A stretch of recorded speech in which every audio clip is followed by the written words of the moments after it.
A graça e a paz do Senhor a todos do Bíblia, Livros e Café. Chegou o momento tão aguardado que muita gente estava esperando. Ai, não! O nosso grande quadro Rincha que eu discuto. Então está aqui o nosso mascote, né? O Lucifero.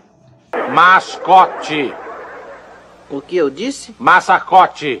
O nosso burrinho aqui. Eita, Lucifero, tu tá comendo demais, cara. Tu tá pesado, ó. Rapaz. E é o momento em que nós vamos alimentar o nosso Lucifero com muito capim. Muita grama aqui, ó.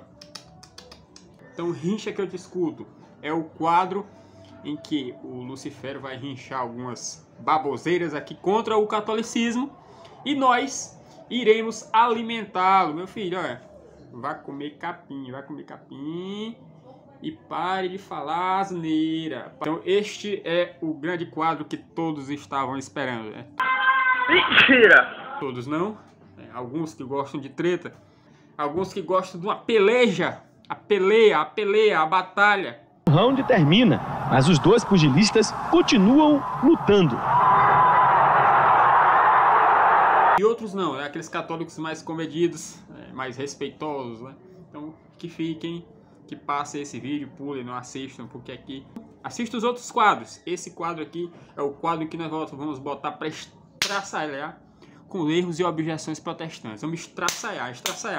Eu vou lhe estraçar, eu vou bater tanto que eu vou tirar seu couro pela cabeça. Então, a objeção de hoje, que o Lucifero acabou de me contar aqui, que muito protestante está falando, é o quê? Qual é? Me diz aí, Lucifero. Peraí, como é que é? Né? Não existe evidência bíblica para o purgatório? Cara, mas onde foi que tu ouviu isso, cara? Que isso é muita asneira. Me diga aí, me responda. Foi mesmo? Um pastor famoso falou isso aí? Um pastor? Não. Só se for um pastador. Lucifero, tu não quer que a gente mostre o vídeo do pastor aí falando asneira, cara? Mas nós vamos mostrar. Não tem esse negócio não. Se o cara tá certo, a gente diz que tá certo. Se tá errado, a gente diz que tá errado. Né? Mas vamos primeiro tomar um cafezinho. E bora ouvir esse vídeo aí. Bora ver o que é que ele vai dizer. Bem, a crença católica no purgatório não é baseada na Bíblia. A palavra nem aparece no Antigo ou no Novo Testamento. A palavra não aparece nem no Novo nem no Antigo Testamento, cara. Então, por que não aparece nem no Novo nem no Antigo Testamento? Eu não devo acreditar, né? Então, pastor fulano de tal, que nem seu nome. Então, você não deveria acreditar na Trindade, que a Trindade não aparece o nome na Bíblia, né? No entanto, eu já vivi de sã defendendo a Trindade. Apesar de que o que você fala sobre a Trindade tá errado. Só o nome que tá certo. E nem pode ser deduzida a partir das Escrituras Sagradas. Que burro, dá zero pra ele. O purgatório é baseado na crença católica, também sem base bíblica, de que é possível interceder pelos mortos para que eles saiam de um local de sofrimento para um local melhor. E para isso eles se baseiam num texto do livro de Macabeus, que não é um livro aceito pelo protestantismo histórico, cristianismo histórico, nem pelos judeus, como sendo canônico e inspirado por Deus. Além do mais, a base maior do catolicismo romano para defender o purgatório é a tradição. É o ensino de séculos que foi ensinado, foi aprovado e validado por concílio após concílio, mas nunca tendo base bíblica. Os reformadores rejeitaram completamente porque não tem fundamento na Escritura. Não, você é burro, cara, que loucura, que coisa absurda. Isso aí que você disse é tudo burrice. Lucifero, pelo amor de Deus, cara. O que é que eu tenho que fazer com esse homem? Não, tem que ter hora, mas vai ter que alimentar o bichinho aqui, ó. Então, pessoal, é incrível a gente ver que hoje em dia tem gente que defende que o purgatório não tem base bíblica. Você não crer no purgatório é contrário à razão. E, em segundo lugar, tem base bíblica, né? Que a gente vai ver. Tem versículos bíblicos ali que é impossível que o purgatório não exista, né? E nós vamos jogar isso aí na mão dos protestantes e dizer, ó, tente resolver isso aqui. Resolva esse versículo bíblico sem a existência do purgatório. Impossível. Não é que o purgatório é uma suposição, é uma teoria. Não, é impossível que o purgatório não exista. Você negar o purgatório, você é um ácido, cara. Você é um lucifero. Então vamos lá, nós católicos sabemos que o purgatório existe, sabemos que tem base bíblica. A gente vai fazer só uma pequena demonstração aqui. Então vamos lá, botei até o Lucifero aqui em cima para ele ficar prestando atenção. Presta atenção, Lucifero, presta atenção, cabra. Então não vai perder o fio da meada, não. Primeiro ponto, capítulo 21 de Apocalipse. A gente vai ver se o purgatório tem base bíblica ou não. 21 de Apocalipse fala da Nova Jerusalém, né? O céu. 21, versículo 27. Nela jamais entrará algo impuro. Então no céu, na Nova Jerusalém, jamais entrará algo impuro. Então você imagina o seguinte, né? Existem aquelas pessoas que são condenadas ao inferno, que cometeram pecados mortais, né? Tem um estudo aqui só sobre os tipos de pecado. Vou colocar o link aqui na descrição. Aí no final do vídeo também vou colocar. Pecadinho e pecadão. Existe pecadinho e pecadão, né? Vai falar dos pecados veniais, pecados mortais, pecados leves, pecados graves, pecados que têm perdão, pecados que não têm perdão, que são contra o Espírito Santo, pecados que são contra o corpo e pecados fora do corpo, né? Pecado contra o corpo de Cristo. Então tem vários tipos de pecado e a gente demonstra lá naquele estudo. Então existem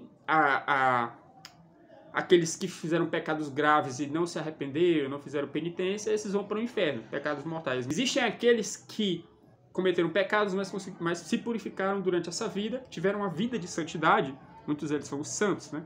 São alguns exemplos. E esses foram para o céu, expiaram suas faltas aqui nessa terra.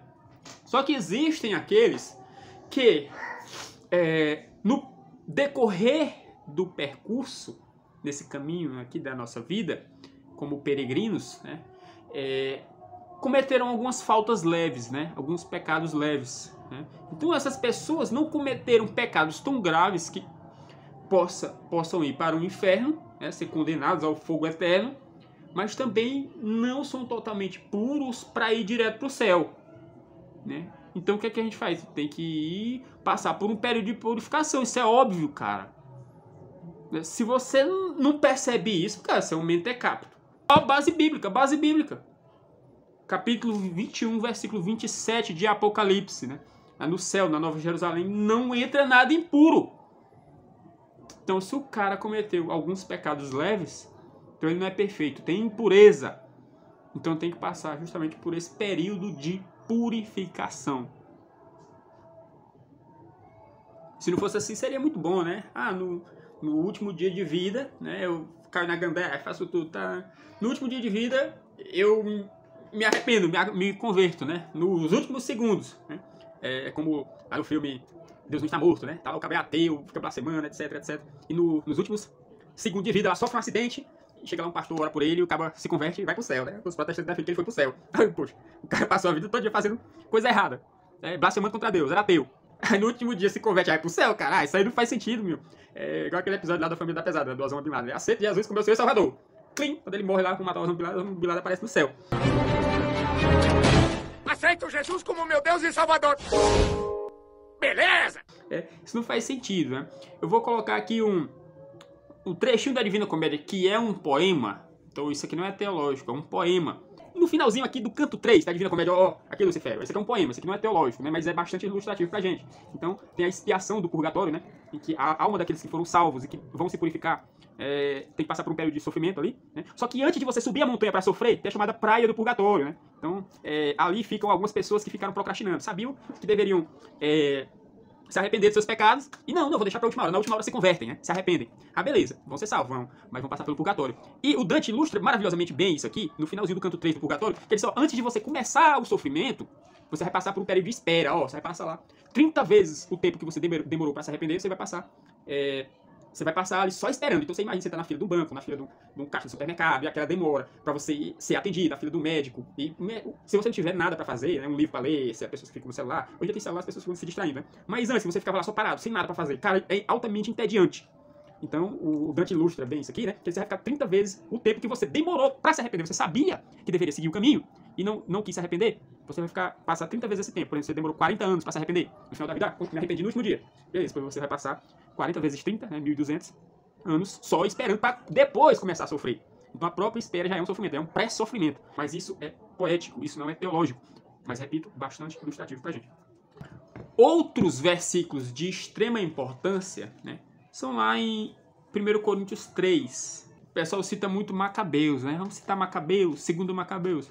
Só que os protestantes não aceitam o livro de Macabeus como canônico. Meu amigo, não importa. Não precisamos do livro de Macabeus para mostrar que vocês estão errados e que vocês devem comer capim, cara. Não? Ah, só se apega no livro de Macabeus, o livro de Macabeus, segunda Macabeus. Meu amigo, ó. A gente não precisa do livro de Macabeus para provar que vocês estão errados, cara. 1 Coríntios 3, versículo 10 em diante. Vamos ler o versículo 10. Tô pegando uma Bíblia protestante aqui, ó. Tradução protestante. 1 Coríntios 3, versículo 10 em diante. Conforme a graça de Deus que me foi concedida, eu, como sábio construtor, lancei o alicerce, e outro está construindo sobre ele. Então, Paulo falando, né, que ele pregou, iniciou o trabalho, chega outro padre, outro bispo, e toma de conta da obra, e a pessoa começou com ele, vai ser cuidado por outros, né? Ele diz, eu plantei, Apolo regou, mas o crescimento veio do Senhor, né? Então, contudo, veja cada um como constrói, porque ninguém pode colocar outro alicerce, além do que já está posto, que é Jesus Cristo. Então, o alicerce é quem aqui? Nosso Senhor Jesus Cristo. Então, alicerce. Quem está alicerçado sobre nosso Senhor Jesus Cristo vai ser salvo. Quem constrói a casa sobre a rocha, né? E não sobre a areia. Se alguém constrói sobre esse alicerce usando ouro, prata, pedras preciosas, madeira, feno ou palha, sua obra será mostrada. Então existem vários tipos de construções, né? O homem pode construir sua casa sobre a areia ou sobre a rocha. Mas sobre a rocha você pode construir com qualquer tipo de material, né? Dependendo do valor das suas obras. Ouro, prata, pedras preciosas, madeira, feno ou palha. Sua obra será mostrada, porque o dia trará luz, pois será revelada pelo fogo, que provará a qualidade da obra de cada um. Se o que alguém construiu permanecer, esse receberá a recompensa. Se o que alguém construiu se queimar, esse sofrerá prejuízo, contudo será salvo como alguém que escapa através do fogo. Beleza, o que você construiu é ouro e prata, o fogo purifica, né? E essas coisas elas não se dissolvem no fogo. Mas se foi feno ou palha, será consumida, né? Sei lá, sejam as impurezas. Então as impurezas têm que ser consumidas, mas essa pessoa será salva. Mas se tiver impureza, não vai para o céu, porque viola o versículo de Apocalipse 21, 27, que diz que nada impuro pode entrar no céu. Então só sendo um mentecapto para imaginar que alguém impuro pode entrar no céu. O cara cheio de pecado, não me arrependi, pã. Mas está impuro, meu amigo. Você tem que purgar. Ah, purgatório não está na Bíblia, a palavra purgatório. Olha, meu amigo, poderia ser qualquer outro nome, poderia ser purificatório, ou qualquer nome, né? A pessoa não tinha um nome para dar, vou chamar de purgatório, né? Que é um nome perfeito para esse estado em que a pessoa passa por esse período de purificação. É igual Trindade, esse pastor aí defende a Trindade, ele erra bastante defendendo a Trindade, fala uma ruma de besteira. Até o Lucifero, já dizia Salomão, rei Salomão, até o Lucifero aqui passa por sábio quando fica calado, fique calado que você passa por sábio, né? Então se você tivesse apenas dito, não, nós acreditamos na Trindade, beleza, acabou, pronto, silêncio, acabou. Mas não fica tentando explicar o que é a Trindade, não, que você se enrola todinho. Mas o nome Trindade não está na Bíblia, cara. Por quê? Porque é um termo teológico para a gente designar um Deus que possui a mesma natureza, né? E três pessoas diferentes. Todos são eternos, todos são iguais em glória, porque possuem a mesma natureza, mas são pessoas distintas, são pessoas diferentes. Essa é a definição de Trindade. Não é aquela baboseira que você fala lá, não, cara. Então, até o Lucifero passa por sábio ficando calado. Aprenda aqui com o Lucifero, ó. O Lucifero fica caladinho, só comendo o capinzinho dele aqui, só pastando, ó. Isso aqui que você deve fazer, pastar. Então, pessoal, vou usar essa parte do vídeo aqui não para refutação dos protestantes, mas para fortalecimento da fé dos católicos, né? Então, Lucifero, pode respirar um pouquinho aí. Estou usando a versão aqui do Padre Antônio Pereira de Figueiredo, que é a melhor tradução bíblica para a língua portuguesa de todos os tempos. 2 Macabeus, capítulo 12, versículo 43 em diante, né? Junto dos Macabeus, junto uma coleta ali, né? Para a purificação dos pecados dos mortos, né? Então, o purgatório já existia no Antigo Testamento, né? Crença judaica. 2 Macabeus 12, versículo 43 em diante. E tendo juntado uma coleta, mandou 12.000 dracmas de prata a Jerusalém para serem oferecidas em sacrifício pelos pecados dos mortos, sentindo bem e religiosamente da ressurreição. Porque se ele não esperasse que os que tinham sido mortos haviam um dia de ressuscitar, teria por uma coisa supérflua e vã orar pelos defuntos. Porque ele considerava que os que haviam falecido na piedade tinham uma grandíssima misericórdia reservada, e logo um santo e saudável pensamento orar pelos mortos, para que sejam livres de seus pecados. Então, orar pelos mortos, né, para a purificação dos pecados, orar pelos defuntos, então já era uma prática do Antigo Testamento. Mas segundo Macabeus, calma, isso aqui não é para os protestantes, é para apenas fortalecimento dos católicos. Então, ainda para os católicos, né, isso aqui não é para refutar protestante, porque o argumento seria muito fraco, mas é para fortalecimento da nossa fé católica. Mateus capítulo 12, versículo 31 e 32, né, a igreja considera esse texto se referindo ao purgatório, né? Por isso vigio que todo pecado de blasfêmia será perdoado aos homens, porém blasfêmia contra o Espírito Santo não será perdoada. Todo aquele que disser alguma palavra contra o Filho do Homem lhe será perdoado, porém o que a disse contra o Espírito Santo não lhe será perdoado nem neste século, nem no futuro. Então este século, ou este mundo, refere-se à nossa vida temporal aqui nessa terra, e o outro século seria a vida após a morte, né? Se há pecados que não podem ser perdoados, então quer dizer que há outros que podem ser perdoados, aqueles que não sejam contra o Espírito Santo, ou seja, os pecados veniais. Mas é um argumento fraco contra os protestantes. Os protestantes não iriam aceitar esse raciocínio. Se nem os óbvios eles estão aceitando, quanto mais esse, que requer um raciocínio mais elaborado, né? Então, na Catena Áurea, São Tomás de Aquino compila alguns trechos dos padres da igreja, né, até chegar no ponto final em que São João Crisóstomo vai dizer: dai-nos a entender com essas palavras que há pecados que são perdoados nesta vida e outros na outra, né? O versículo diz o seguinte, né? Há pecados que têm perdão nesta vida e há pecados que não têm perdão, né? Que é blasfêmia contra o Espírito Santo. E blasfêmia contra o Espírito Santo não vai ter perdão nem nesta vida nem na outra, ou seja, nem neste século terrestre, nem no outro século, que é o estágio após a morte, né? Então, se há pecados que não têm perdão após a morte, então quer dizer que há outros que têm perdão, que é o que nós chamamos de pecados veniais. Estes são purificados após a morte, né? Porque o que se nega sobre um ponto se concede sobre o outro. Entretanto, este perdão dos pecados no outro mundo deve ser entendido como sendo os pecados veniais. Está dizendo aqui São João Crisóstomo. Como as palavras ociosas ditas com frequências, né? As risadas imoderadas ou a falta de cuidado nos deveres familiares, que quase não se podem praticar sem culpa. Até mesmo do caso daqueles que sabem afastar-se da culpa, ou as culpas não graves que nos pesarem depois da morte pelo erro da ignorância, caso não tenha sido perdoados nesta vida.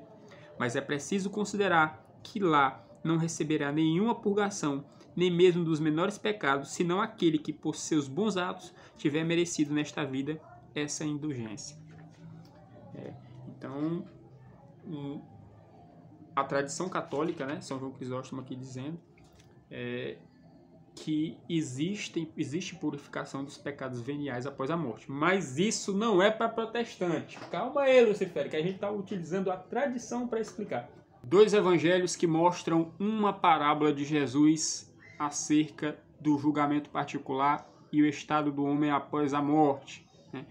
Peguei uma versão qualquer aqui protestante para ler para vocês, né? Mateus capítulo 5, 25 e 26. Entre em acordo depressa com seu adversário, que pretende levá-lo ao tribunal. Faça isso enquanto ainda estiver com ele a caminho, pois caso contrário, ele poderá entregá-lo ao juiz e o juiz ao guarda, e você poderá ser jogado na prisão.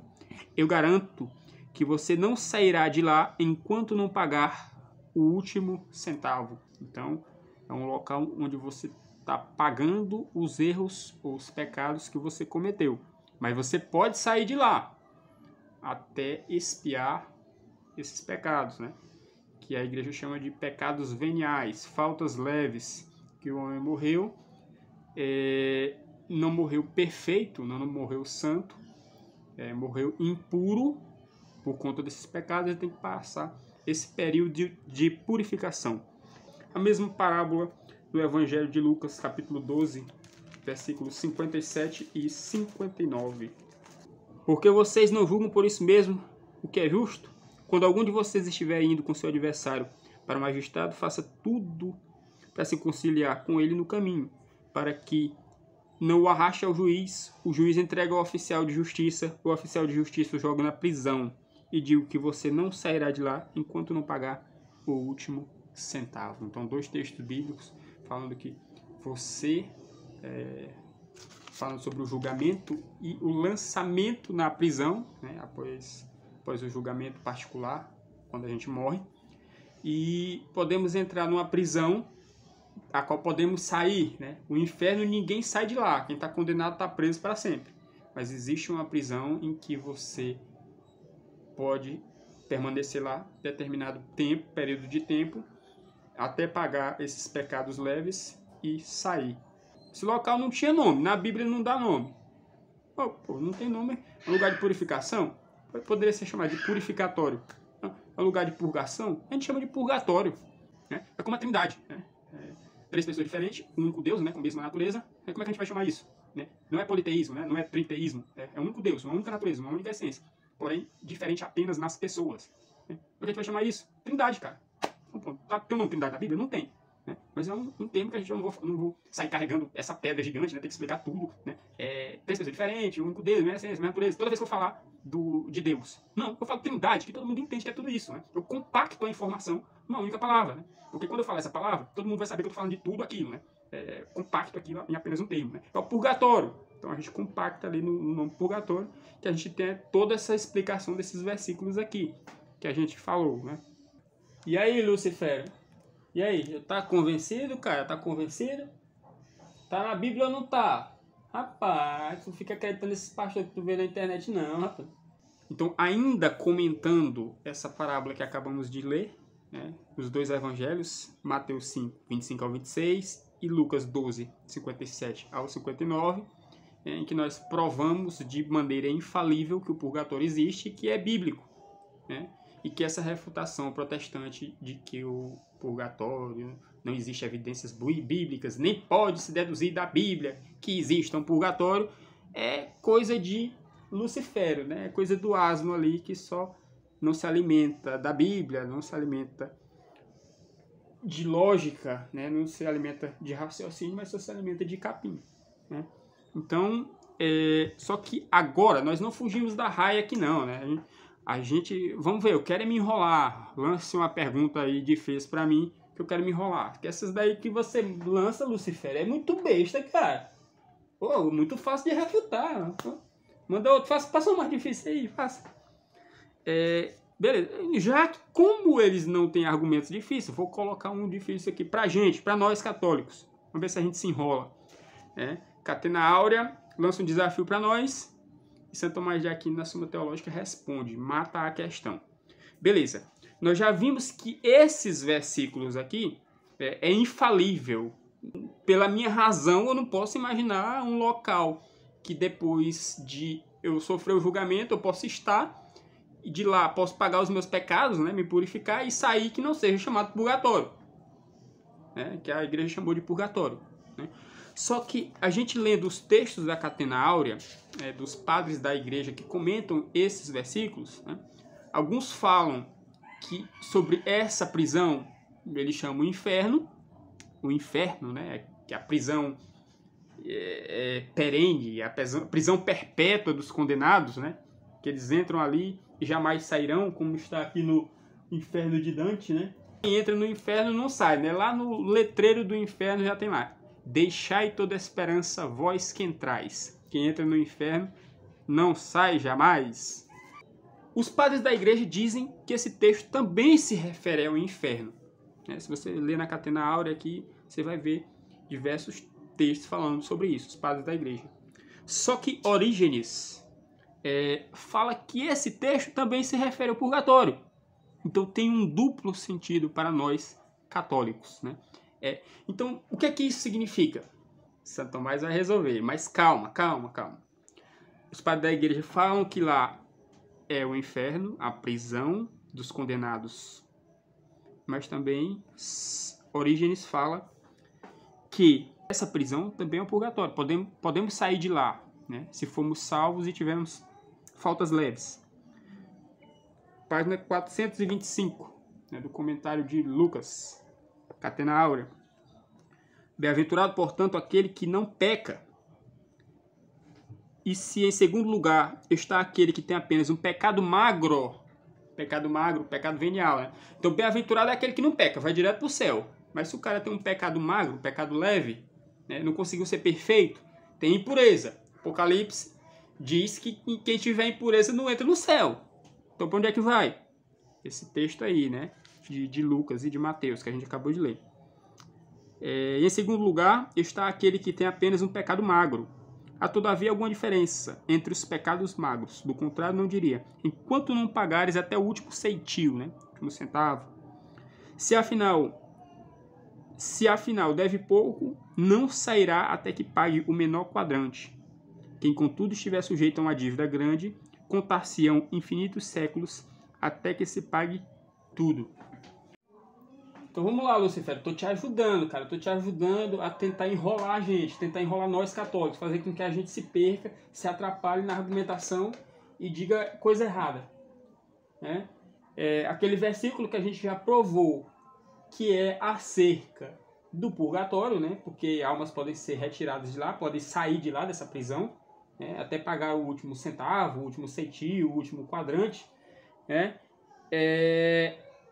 Mas alguns padres da igreja dizem que aquele versículo se refere ao inferno. E outros dizem que se refere ao purgatório. E agora? Se refere ao inferno ou se refere ao purgatório? Há contradição aí ou não? Tô te ajudando aí a argumentar contra a gente. Bora provar que a gente tá errado. Prova aí, eu te dei todas as armas. Tá com a faca e o queijo na mão. É só cortar o queijo, cara. Cara, mas tu é muito fraco, cara. Vai pra lá. Eu te dou as armas e tu não usa, cara, por favor. Santo Tomás responde essa questão, né? Alguns padres da igreja dizem que esse versículo se refere ao inferno e outros ao purgatório. Por quê? Por que isso, né? Porque as penas do purgatório, elas são terríveis, né? Inferno, purgatório de Dante. Se você ver as penas do purgatório de Dante, apesar de isso aqui ser poético, mas é bastante ilustrativo, as penas aqui do purgatório são terríveis, né? Algumas em intensidade são semelhantes às penas do inferno de Dante, né? Mas qual é a diferença, né? Não se engane, né? Não queira passar pelo purgatório. Tente morrer perfeito, né? Tente morrer. Ah, não, eu vou cometer só um pecadinho venial, né? Beleza. Eu vou ser salvo, vou só passar pelo purgatório, me purifico, aí vou pro céu, tô salvo. Não queira ir para o purgatório. O purgatório é a última opção, né? Querer ir direto para o céu, né? Porque a menor pena do purgatório é pior do que a maior dor, o maior sofrimento que já existiu aqui na Terra, né? Suma Teológica, volume 5, suplementos. Lá no finalzinho. Se a pena do purgatório excede todas as penas temporais desta vida, Santo Tomás de Aquino diz o seguinte: diz Santo Agostinho, o fogo do purgatório será mais doloroso que qualquer pena que possamos sentir, ver ou imaginar neste mundo. Então isso aqui é para nós católicos, evitemos o purgatório. Então lá é de dores terríveis, semelhantes às do inferno. As penas do purgatório, a do dano e a dos sentidos excedem todas as desta vida. Mas beleza, é um lugar tão terrível assim, por quê? O Tomás de Aquino responde aqui, ó. Se o mesmo lugar onde as almas são purificadas e os condenados são punidos, será? O mesmo local em que as almas dos condenados do inferno são punidos é o mesmo do purgatório? No poema de Dante, né, o inferno se encontra dentro de um fosso, né, em que no final desse fosso está ali Lúcifer, devorando a cabeça dos traidores, entre eles Judas, né? E o purgatório se encontra numa montanha, né? Numa montanha em que as almas das pessoas que vão se purgar sobem essa montanha de purificação até chegar ao paraíso terrestre, né? Para depois ir para o céu. Beleza, mas isso é um poema. Santo Tomás de Aquino diz que o purgatório e o inferno se encontram no mesmo lugar. O mesmo fogo do purgatório é o mesmo fogo do inferno. No mesmo lugar ou em lugares contíguos, né? Em lugares adjuntos. Santo Tomás diz o seguinte: diz São Gregório, assim como o mesmo fogo que torna o ouro rutilante e transforma em fumo as palhas, assim o mesmo fogo que queima o pecador e purifica o eleito. Então, o mesmo fogo que purifica o ouro, os salvos no purgatório, é o mesmo fogo que queima a palha, ou seja, os condenados do inferno. O mesmo é o fogo do purgatório e o fogo do inferno. Por isso que as penas são tão graves no purgatório. E por isso que aqueles dois evangelhos que falam da parábola, os comentadores, padres da igreja, diziam, alguns falam que ali se refere ao inferno e outros ao purgatório. Por quê? Porque ficam no mesmo lugar, ficam em lugares adjuntos, ficam juntinhos. O mesmo fogo de um é o mesmo fogo de outro. O que queima o pecador e o que purifica o eleito. Adiante fala mais Santo Tomás acerca do purgatório. O lugar inferior contíguo ao inferno. E então o mesmo fogo que crucia os condenados ao inferno e purifica os justos ao purgatório. O fogo do purgatório é eterno na sua substância, mas temporal no seu efeito purificador. Eterno entre aspas, né? A eternidade do inferno ali. Então, ali é o fogo que permanece continuamente, mas ele é temporário porque uma hora eu vou sair de lá. Uma hora eu vou deixar de sofrer e vou ir para a glória celestial, a visão beatífica de Deus. Então, essa é a solução teológica aqui de Santo Tomás de Aquino. E é perfeita, né? É perfeita, porque é uma explicação que resolve todos os problemas bíblicos. Então você explica completamente, você resolve todos os problemas ali nesses versículos, não deixa ponta solta, né? É de uma lógica perfeita, absurda, né? Então, pergunto, protestantes aí com a lógica de vocês, como é que vocês vão explicar esses versículos? Não tem como explicar, vocês têm que aceitar o purgatório, né? E aí, Lucifero, meu filho, você entendeu mesmo o que a gente falou aqui? Conseguiu acompanhar o raciocínio? Ficou claro tudo? Me responde aí.